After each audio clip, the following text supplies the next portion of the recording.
Bueno, buenas tardes a todos y a todas, las que están participando desde sus casas, frente a sus pantallas, sus monitores de estas jornadas que bueno, acaban de ser inauguradas por el ministro Nicolás Trota y por la directora del Instituto de Formación Docente Mercedes Leal.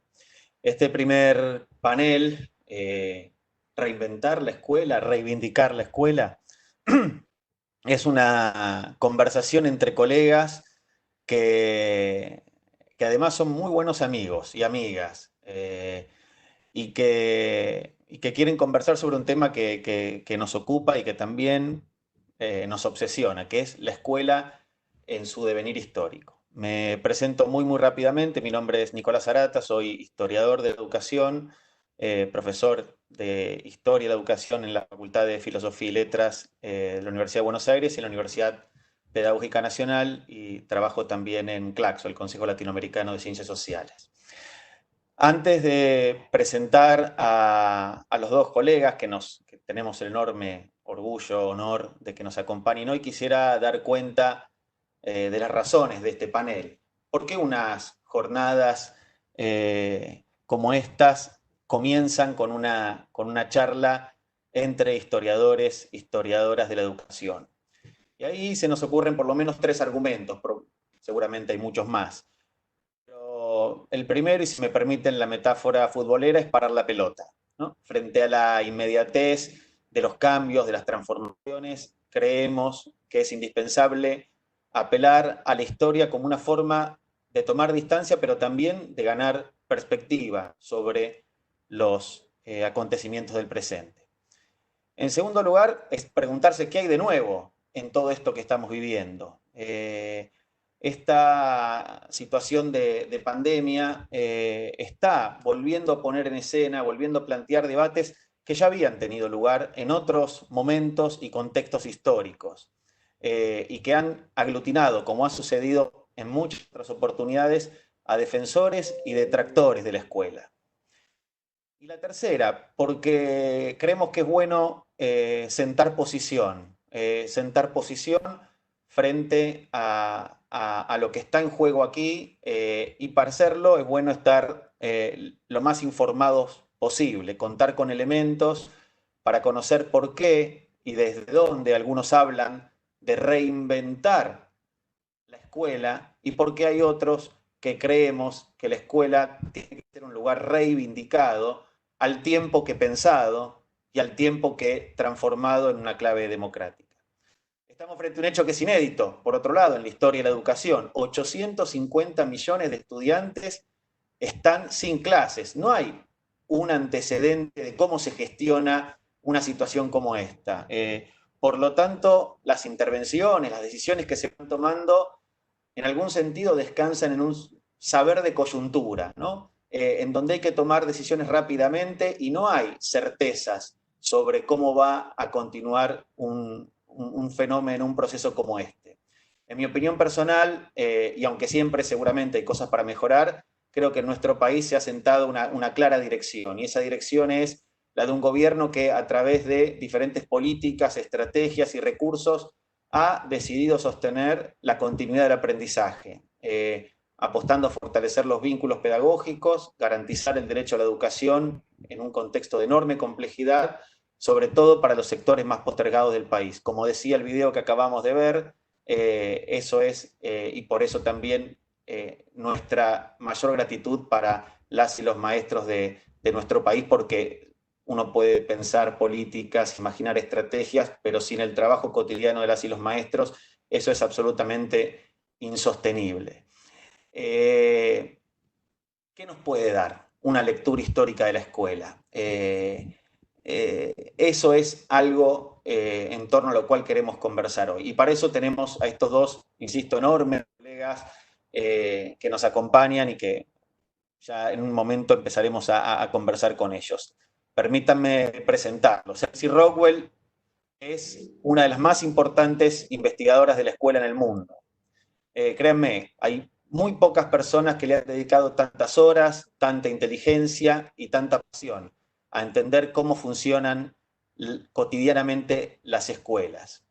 Ha caminado aulas, ha observado, ha anotado en infinidad de cuadernos, de notas de campo, pero sobre todo ha comprendido las escuelas porque ha escuchado a los maestros, ha dialogado con ellos. Él sí desarrolla un trabajo que combina de una manera única la etnografía con la historia para entender la vida cotidiana de las escuelas. Como último dato, él sí se desempeña como investigadora en el DIES Investaf, en el Departamento de Investigaciones Educativas del CIMBESTAF, que es un centro de investigación mexicano muy, muy importante que le ha realizado grandes aportes al estudio y al análisis de la educación, tanto en México como en América Latina. Marcelo Caruso es uno de los más incisivos historiadores de educación que ha dado nuestro país. Vive desde hace poco más de 20 años en Alemania, donde es profesor de también una de las universidades más importantes del mundo, la Universidad Humboldt en Berlín. Allí ha coordinado, bueno, numerosas investigaciones, pero un recordado estudio colectivo fascinante sobre la expansión global del sistema lancasteriano, otra forma de hacer escuela. Al mismo tiempo tiene un trabajo sumamente interesante donde aborda la historia de la escuela alemana desde una perspectiva genealógica y apelando a la teoría de la gubernamentalidad. Dicho de otro modo, una lectura de Foucault en contexto alemán, que es también por demás interesante. Tengo aquí a mi lado los libros que me acompañan de uno y de otro, no sé si se alcanzarán a ver, para mayor dato. Bueno, Marcelo, Elsie, muchísimas gracias. Quisiéramos comenzar preguntándoles qué lugar simbólico, qué valoración tiene la escuela por parte de las sociedades, a partir de los trabajos que ustedes realizaron, a partir de las aproximaciones, de las investigaciones que ustedes realizaron. Puntualmente en el caso de Marcelo, el trabajo del libro que les acabo de mostrar, estudió el reino de Baviera a fines del siglo XIX. Él sí, en cambio, analizó las escuelas mexicanas en el contexto posterior a la revolución de la Revolución Mexicana del siglo XX. Los escuchamos, Marcelo. Bueno, primero muchas gracias por esta iniciativa, por darle a esta iniciativa también un cariz diferente. Estamos en un momento, se ha dicho, angustiante. Es un momento donde se toman decisiones rápidas bajo, digamos, condiciones de incertidumbre, ¿sí? Los virólogos, los que supuestamente son los expertos en la cuestión, también digamos, están estimando riesgos, posibilidades, etc. En una situación así es como un lujo tener la posibilidad de quizás distanciarse de la realidad muy acuciante y cotidiana y mirar si este tipo de disrupción de trabajo escolar podría llegar a tener consecuencias mayores. Y el hecho de que se lo vea desde la historia, pero quizás tampoco solamente desde la historia, me parece un ejercicio de distanciamiento importante para poder quizás mirar lo que está pasando y no solamente actuar en lo que está pasando. Por eso, bueno, gracias por la iniciativa y gracias por la invitación.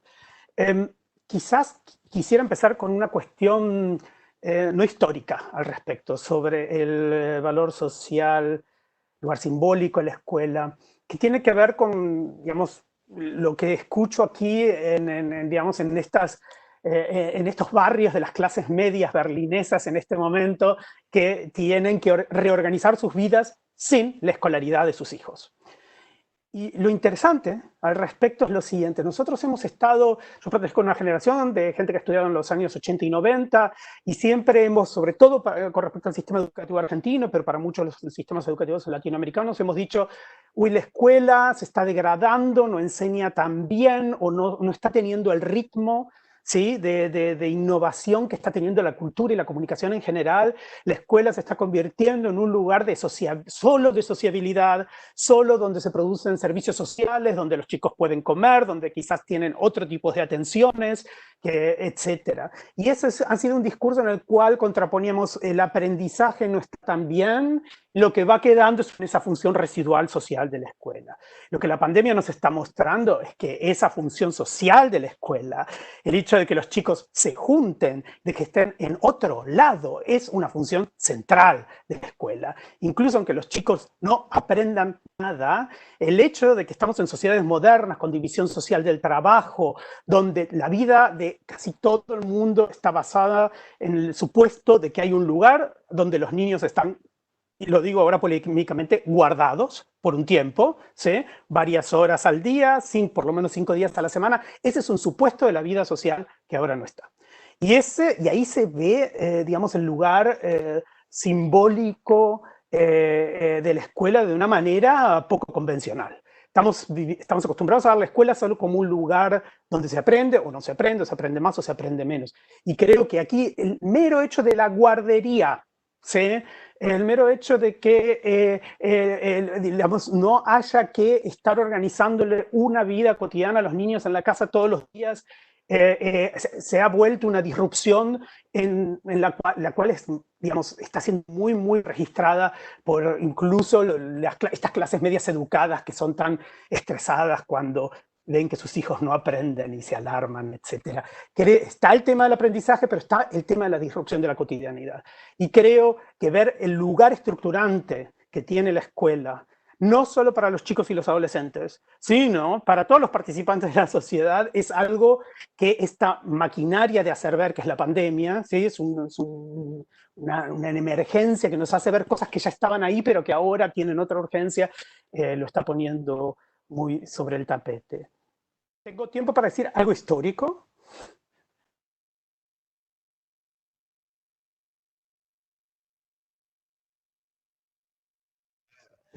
No me Maestra, le escucho. escuchamos. Él sí. Tenés la palabra.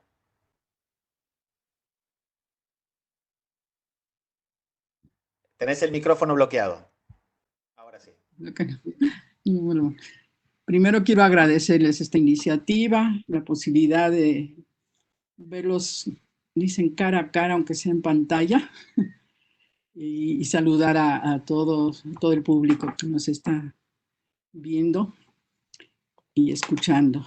Yo voy a regresar al título de Reinventar y reivindicar la escuela y decir que, bueno, a mí lo que más me preocupa es la escuela en singular, porque para mí, insisto, siempre se trata de las escuelas. Y cuando me llegan con discursos de la escuela esto y la escuela lo otro, digo, ¿cuál escuela? ¿Dónde? ¿Cuándo? Y hace toda la diferencia en qué es lo que realmente podemos valorar, reivindicar o reinventar en las escuelas. De hecho, yo considero que las escuelas son producto de una construcción social a muy largo plazo, local, donde participan muchísimos actores diversos, atravesados por muchos procesos sociales y lógicas diferentes, ¿no? Pero ¿qué entendemos entonces por escuela? ¿Cuáles sí son escuela y cuáles no son escuela? ¿No? Y ahí se ha difundido mucho esta idea del formato escolar, ¿no? Es decir, la escuela como un espacio, tiempo, apartados, reglas impersonales, jerarquías, clases, programas, también la idea de que el conocimiento es letrado en textos y descontextualizado. Encuentro muchísimas pequeñas historias que retan estas constantes y creo que una cuestión que tendríamos que valorar en la escuela es justamente cómo es tan diversa y cómo es tan importante considerar eso. Dada esa diversidad tan enorme, lo único que defiendo ahora, también por esta situación de coyuntura, es que la escuela es presencial o no es escuela. Y me agrada que eso pueda compartirse. Yo también tengo algunas historias, ojalá las pueda completar de lo que han sido las escuelas en México. No sé cómo vamos en tiempo. Lo dejamos para otro turno. Vamos bien. Marcelo, a ver, dale, en un minuto decía la historia. Creo que hay un caso, y creo, hay algo que es muy importante cuando él sí habla de este estrato local de la escuela. Para la gran mayoría de la historia de la humanidad es así. Es una cuestión casi meramente local, ¿sí? Organizada localmente, regulada localmente. Igual yo sería ahí muy cuidadoso con celebrar la idea de localidad. Si nos ponemos a mirar a partir del siglo XV, el siglo XVI aquí en Alemania, la escuela era muy local, estaba muy enraizada, digamos, en la vida local, y justamente eso implicaba que el maestro era un subordinado del pueblo, los pueblos contrataban a los maestros que menos sabían porque les tenían que pagar menos y les convenía menos. Digamos, es interesante la idea de la idea de la localidad no es solo positiva en el sentido, por lo menos, de nuestra perspectiva de los sistemas nacionalizados. Y llega un momento en que vienen otros actores que son supralocales, llamémoslo así, ¿sí? Que interfieren en la construcción simbólica de la escuela. Y ahí se producen toda una serie de conflictos. Ahí aparecen resistencias populares cuando viene un maestro que ya no es el maestro que uno conocía, que era casi el vecino, sino venía un normalista formado en cosas raras que los de la gente del lugar apenas entendía, etcétera, y quizás este normalista venía con ideas raras de que había que educar a todos estos campesinos, y ahí se producen otras fricciones. Y ahí vemos, de lo local se pasa a lo supralocal. Y ahí cambian los sentidos de la escolaridad para estos diversos grupos.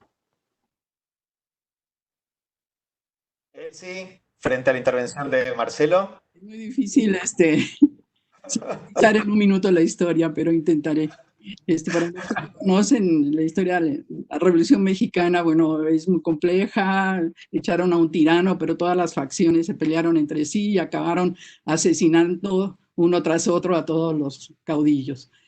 Dicho eso, desde la perspectiva de mi historia, por lo menos, todas esas facciones intentaron legitimarse como gobierno estableciendo escuelas. Y hay lugares donde incluso la escuela era casi un arma para conquistar territorio, para ganar también la adhesión de las poblaciones, ¿no? Y justamente en los años 20, por ejemplo, se gesta lo que es la Escuela Rural Mexicana, que muchos ahora atribuyen como que salió de la mente brillante de John Dewey, pasando por Moisés Sáenz, pero yo tengo otra historia, ¿no? Y tiene mucho que ver con el hecho de que en los pueblos existía una tradición de reivindicación de la escuela, de construcción de la escuela, de demanda de la escuela, desde 1800 por lo menos. Sí, claro, con toda la diversidad de negociaciones que marca Marcelo también, pero finalmente pues, el Estado también entró a apropiarse de esas escuelas, a tomarlas y acercarlas. Y luego, bueno, rápidamente llegó también Cárdenas y él estableció lo que llamaba la escuela, la educación socialista, pero realmente también ahí se estaba apropiando de toda una beta magisterial de alternativas fundadas, inspiradas en el anarquismo, en el socialismo, que venía desde años atrás, y lo tomó y lo hizo oficial para dentro de pocos años, esto fue en 1934, ya para 40 se suprimió toda mención de educación socialista. Entonces yo no niego y defiendo mucho la escuela pública como cargo de un Estado, como derecho social, pero sí hay que negociar, reconocer todas esas negociaciones muy coyunturales, muy complicadas, que las vemos, pues funciona ahora justamente con esta coyuntura, ¿no? De diferentes maneras. Hay muchas distinciones entre lo que pasa en México y lo que pasa en Argentina, pero ahí está. Muchas gracias. Hay, es cierto, una lectura de la historia de la escuela en nuestra región que dice más o menos así, ¿no? La historia de la escuela moderna, por supuesto que hubo escuelas antes de la escuela moderna, eh, pero que dice algo así como que la escuela moderna, perdón, en nuestra región se funda en torno a la segunda mitad del siglo XIX, se consolida a lo largo del XX y entra en crisis a fines del siglo pasado. Eh, Casi como si fuera la historia de la escuela, casi como si fuera la historia de una planta que nace, se desarrolla y muere. Eh, Cuando en realidad quizás la escuela es más bien un artefacto social que atravesó crisis y también momentos de fuerte reivindicación desde el momento mismo de su organización. Yo quisiera preguntarles, Marcelo, Elsie, ¿qué elementos podemos tener en cuenta para contar una historia alternativa, distinta? Adjetivémosla como considere mejor, sobre la escuela, que nos permita pensar mejor el momento que atravesamos. ¿Qué elementos tendríamos que tener en cuenta? ¿Qué ideas pueden sernos útiles en esta clave? Marcelo, si querés comenzar. Sí, sí, con gusto. Son preguntas un poco tremebundas, de gran alcance. Quizás, primero esta idea de las historias alternativas. Yo empecé mi trabajo como historiador de pequeño, joven y con pelo, con Adriana Puiggrós en un proyecto que se llamaba Alternativas Pedagógicas y Perspectiva Educativa en América Latina. Entonces había todo una idea muy fuerte de que había historias muy consolidadas, de una historia de progreso de lo escolar, de los aparatos escolares estatales, y que era una historia insuficiente, que no miraba muchas vertientes de la cultura popular, de iniciativas, llamémosla desde abajo, no tomaba en cuenta, digamos, una cuestión densa de lo educativo en la historia y que solo miraba el Estado y sus acciones. O sea, no, por supuesto, digamos, me identifico todavía con ese tipo de investigación, pero estamos en otro momento histórico. Estamos en un momento histórico donde la mujer que le manejó la campaña electoral a Donald Trump habla de alternative facts, hechos alternativos, ¿sí? El partido de extrema derecha de Alemania, xenófobo, se llama Alternativa por Alemania. Entonces creo que estamos en un momento donde la semántica de lo alternativo es mucho más ambivalente de lo que en algún momento nosotros lo hemos trabajado. Entonces diría, ver otra forma de analizar la emergencia y la consolidación de lo escolar. Quizás no como alternativo, porque lo alternativo queda como lo bueno y lo oficial como lo malo. No, lo oficial no es lo malo, creo que hay que decirlo varias veces, sino que es una variante, es una versión. Yo creo que hay un tema muy poderoso, el cual yo no he trabajado, pero que ha cambiado, que tiene la potencialidad de cambiar las historiografías. Por ejemplo, si miramos, bueno, el problema es que es la escuela moderna, a partir de qué momento ese aparato que está ahí se vuelve moderno y antes no lo era. Pero si uno, por ejemplo, dice, bueno, miremos la historia de las mujeres, ¿sí? Y lo miro desde ahora es la historia europea, etc. Tenemos otra narración de la que vos contaste, ¿sí? Lo que vos contaste, Nicolás, en Europa sería a finales del siglo XVIII, no a mediados del siglo XIX, nace esto y se institucionaliza y crece. Si lo miro desde la historia de las mujeres y defino como moderno el hecho de que quiera haber una inclusión, ¿sí? De todo, digamos, el cuerpo social de todas las generaciones, de las nuevas generaciones en la escuela, desde el punto de vista de la historia de las mujeres, la escolaridad moderna empieza con Lutero, ¿sí? Con Lutero y con la Reforma Protestante, porque hay programas clarísimos donde se dicen también las mujeres tienen que ir a la escuela, los padres tienen que mandar las mujeres a la escuela. Por supuesto, hay fundamentaciones de tipo religiosa, que las mujeres también tienen un alma y que hay que salvarla, etc. No hay digamos, un proyecto emancipatorio, pero una dimensión muy central de lo moderno, que es la inclusividad, y digamos, esto de abarcar en principio a todos los sectores de la población, desde el punto de vista de la escolarización de las mujeres, la modernidad podríamos definir que empieza antes. Si miramos el caso del país donde yo estoy, Alemania, y Prusia era uno de los el mayor estado de lo que hoy es Alemania, tenemos quizás otra temporalidad. Prusia fue uno de los países de Europa que permitió el estudio de las mujeres recién en el siglo XX. En 1908 hubo una gran reforma educativa femenina donde se les permitió a las mujeres escribir los exámenes de bachillerato e ingresar a las disciplinas universitarias, y con una resistencia tremenda. Entonces, es una cuestión de definición. ¿A qué definimos escolaridad moderna y con qué parámetros construimos unas alternativas? Pero siempre viendo que no tenemos una historia de la educación, sino que tenemos varias, ¿sí? Se pueden contradecir, algunas son complementarias, algunas están más en tensión, pero ya el hecho de mirar la historia de la escolaridad de las mujeres hace que, digamos, este sentido común de la narración histórica de lo escolar que quizás nos presentaste como una síntesis, se disuelve. Excelente, muchísimas gracias. Elsie, ¿cómo se capta, cómo se escucha ese relato, que no es mío, por cierto, es uno de los tantos que circula desde México? Estás con el micrófono mute. Estás con el micrófono apagado, Elsie. Otra vez. Ahí va, no pasa nada. Me lo prenden ahí, creo. Estoy muy de acuerdo con algunas cosas que dice Marcelo y otras no tanto. Que bueno, desde luego estoy de acuerdo en que esa oposición alternativa, oficial o tradicional es absurda.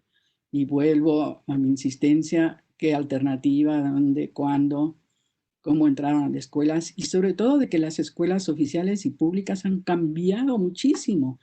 Son múltiples historias, y como igual lo han demostrado con el sistema lancasteriano, ¿no? O sea, se transformó, se convirtió en otra cosa en América Latina.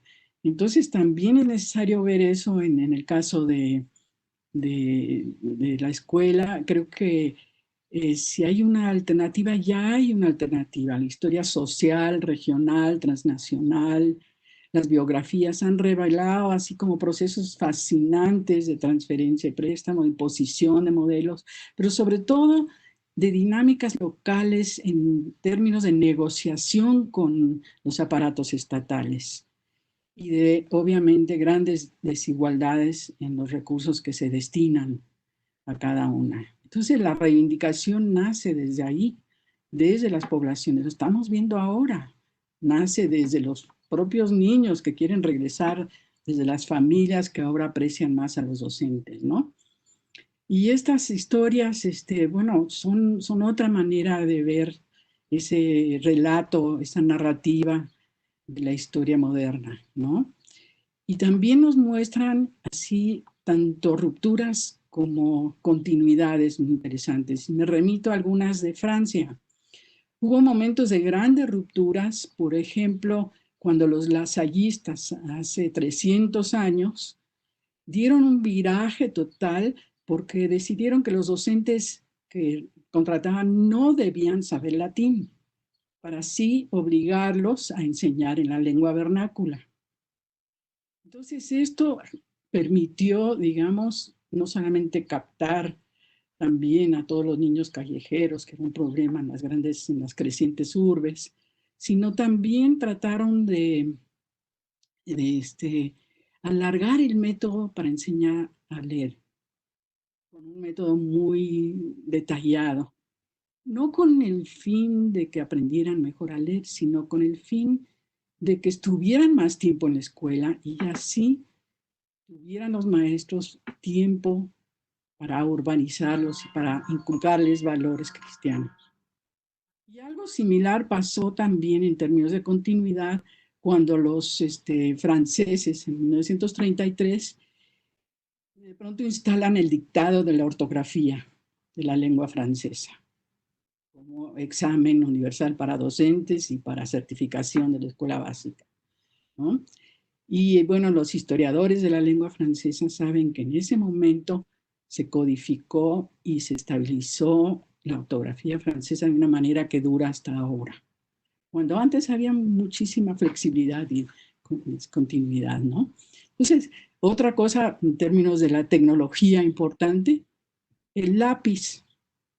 Ese pequeño detalle cambió radicalmente las escuelas, porque permitió de pronto que los niños también todos aprendieran a escribir a la vez que aprender a leer. Entonces hay que mirar mucho esos cambios que realmente suceden.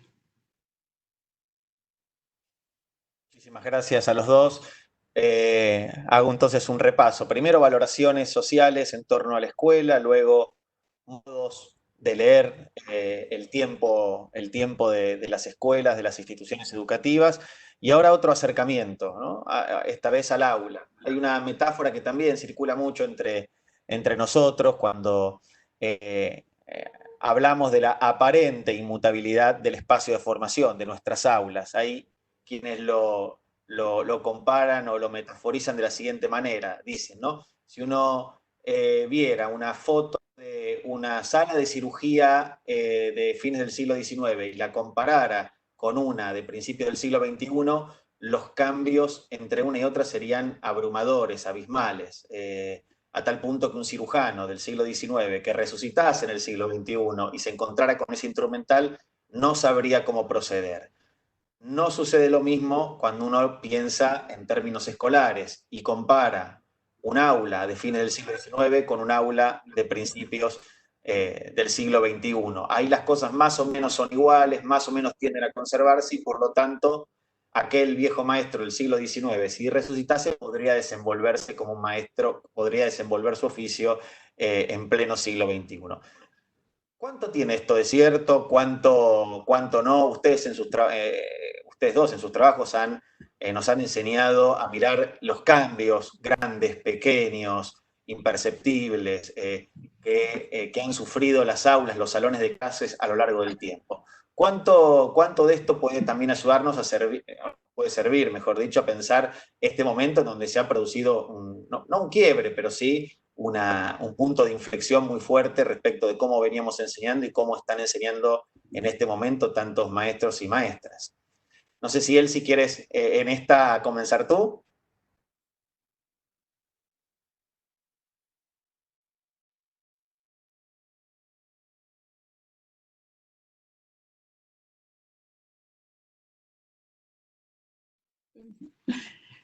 Creo que lo que he dicho ya responde de alguna manera esa pregunta. Evidentemente, creo que es un error pensar que el monje medieval va a encontrar exactamente la misma aula actualmente, ¿no?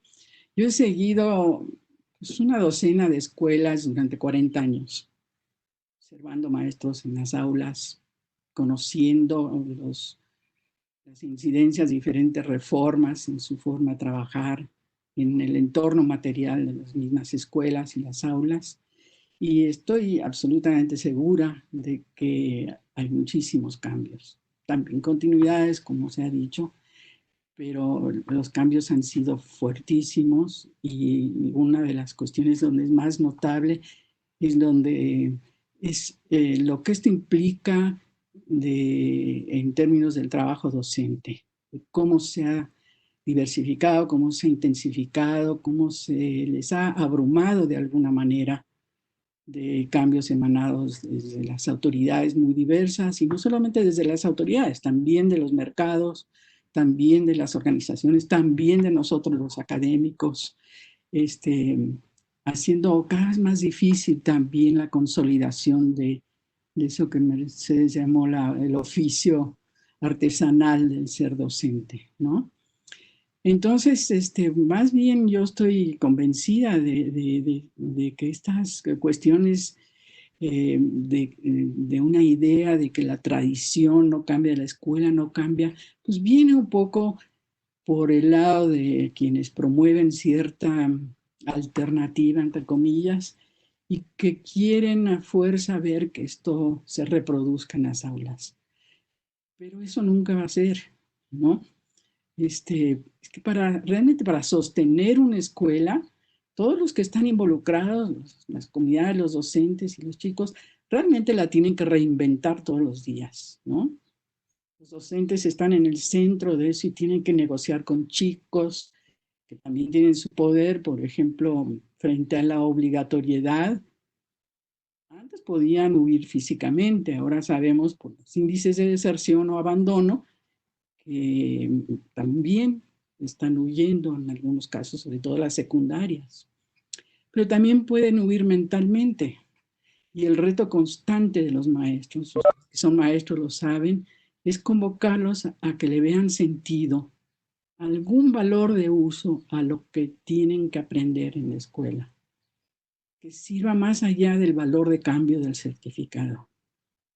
Y los maestros, muchos de ellos van logrando eso, y todavía creo que estamos lejos de comprender realmente cómo se da eso, cómo los buenos maestros y una gran cantidad de maestros con experiencia ya van encontrando estas formas de hacer escuela a diario. Muchas gracias, Marcelo. El fin de la escuela siempre ha sido anunciado tantas veces, repetidas veces, y acá estamos. Está siendo también anunciado en estas semanas un diario conservador alemán importante, muy bueno, de muy buena calidad, uno de sus periodistas estrellas, un economista neoliberal muy importante, muy formado, decía, bueno, ahora vamos a ver que la obligatoriedad escolar no es necesaria, que se va a poder reorganizar el trabajo con el homeschooling, que va a ser mucho más creativo, etcétera. Yo creo que estos profetas han estado desde hace mucho tiempo dando vueltas y profetizan porque tienen algo un producto para vender.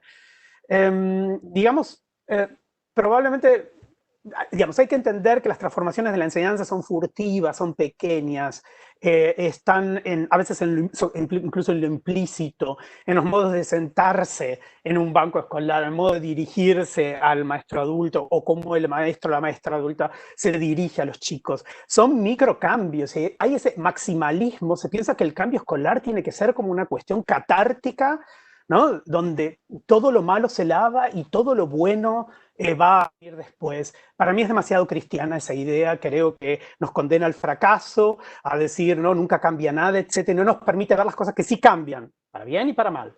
Con respecto a la comparación, que es bien fuerte, de la sala de cirugía y, entre el siglo XIX y la de hoy, y un aula escolar entre el siglo XIX y la de hoy. El gran problema es la comparación. No hay que comparar la profesión médica y la educativa en la sala de cirugía. Lo que hay que comparar es la consulta médica. ¿Sí? ¿Cuántos médicos son cirujanos? Una minoría. Lo que define la profesión médica es la consulta médica, donde tratan de influir sobre la conducta de la otra persona. ¿Sí? Y es ahí donde podemos quizás establecer mejores comparaciones entre la profesión médica y las profesiones educativas. ¿Y qué vamos a ver? Están sentados en un consultorio, ese consultorio no cambió tanto como las salas de cirugía, ¿sí? Creo que aquí hay como digamos, proponer este tipo de argumentos significa no fijarse bien qué es lo que estamos comparando. No porque la educación sea incomparable, es comparable como todo, pero hay que ver los estándares de la comparación. Digamos, los cirujanos, claro, es lo más prestigioso, ¿no? Favaloro. Vamos a comparar a un maestro o una maestra de Jujuy con Favaloro. Eso no lleva a ningún lado. Digamos, comparémoslo con el tipo de apoyo, de sostenimiento, de ¿cómo se dice? De ayuda que hace un médico en su consultorio, quizás mucho más humilde y mucho menos espectacular que la sala de cirugía.